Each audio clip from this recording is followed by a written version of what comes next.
Buka media sosial sekarang, rasanya seperti masuk ke etalase kesuksesan kilat. Anak-anak muda, pamer mobil mewah, jam tangan mahal, rumah besar, dan liburan tanpa henti. Semuanya kelihatan begitu cepat, begitu mudah. Dan seolah-olah menjadi kaya di usia muda itu adalah hal yang normal. Konten flexing ada di mana-mana, kita konsumsi setiap hari. Dan pelan-pelan, hal ini membentuk standar baru. Kalau belum kaya muda, berarti ada yang salah dengan hidupmu. Di tengah arus ini, proses panjang mulai kehilangan pamornya. Kerja bertahan-tahan dianggap lambat. Gagal berulang kali dianggap bodoh. Yang dihargai cuma hasil akhir yang instan dan fotogenik. Padahal, hidup itu tidak pernah bekerja seperti itu. Hampir semua hal yang bernilai butuh proses. Entah itu pendidikan, karier, atau bahkan kedewasaan berpikir. Tapi di era media sosial, proses dianggap tidak relevan. Yang dicari bukan lagi gimana cara membangun, tapi gimana caranya sampai secepat mungkin. Disinilah logikanya mulai terbalik. Sesuatu yang diraih secara instan memang kelihatannya mengilap di awal.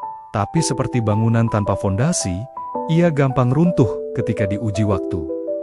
Beda dengan hasil dari proses panjang, memang melelahkan, sunyi, jarang dipuji, tapi perlahan lehen ia membentuk ketahanan. Ironisnya, yang rapuh malah dipuja, yang kokoh justru diabaikan. Masalah lainnya adalah, apa yang kita lihat di media sosial itu tidak pernah utuh. Itu cuma potongan kecil kehidupan seseorang, bukan keseluruhan cerita, bukan asal-usulnya, bukan juga risikonya. Sebagian yang kaya muda itu lahir dari privilege keluarga yang memang sudah mapan. Sebagian lain hasil endorse atau pencitraan. Dan tidak sedikit yang cuma terlihat kaya, padahal hidupnya ditopang cicilan dan utang. Media sosial jarang menampilkan kegagalan. Kerugian tidak akan viral. Kehancuran tidak sesuai dengan algoritma. Yang laku dijual adalah mimpi. Akibatnya, realitas jadi terdistorsi. Kesuksesan tampak sederhana, dan kegagalan terasa seperti aib pribadi. Paparan konten ini akhirnya menyusup ke kepala, ke hati, dan ke harga diri anak muda. Muncul rasa tertinggal, minder, dan cemas karena melihat orang lain seusianya tampak sudah sampai, sementara diri sendiri masih bergulat dengan rutinitas. Dari sini, lahir logika berbahaya. Kalau dia bisa kaya cepat, saya juga pasti bisa. Lalu muncullah jalan pintas seperti judi online atau investasi bodong yang menjual mimpi, uang cepat dengan usaha minimal.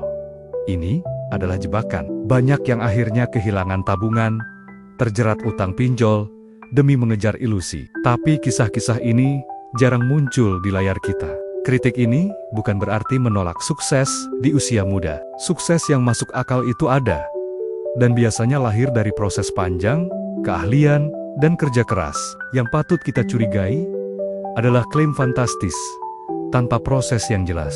Disinilah kita butuh kewarasan untuk berpikir jernih. Masalahnya bukan orang yang sukses, tapi narasi kesuksesan tanpa konteks. Tekanan untuk cepat sampai membuat banyak orang mengorbankan stabilitas mental dan finansialnya sendiri. Maka, belajarlah memilah mana inspirasi yang sehat dan mana ilusi yang menyesatkan. Tidak semua yang viral mencerminkan kenyataan. Jadi, teman-teman, berproseslah. Proses memang melelahkan dan seringkali sunyi, tapi di sanalah fondasi hidup dibangun. Tetap waras, berpikir kritis, dan ingat, keberhasilan sejati bukan soal seberapa cepat kamu sampai, tapi seberapa lama kamu mampu bertahan. Terima kasih sudah menonton, jangan lupa subscribe untuk konten lainnya.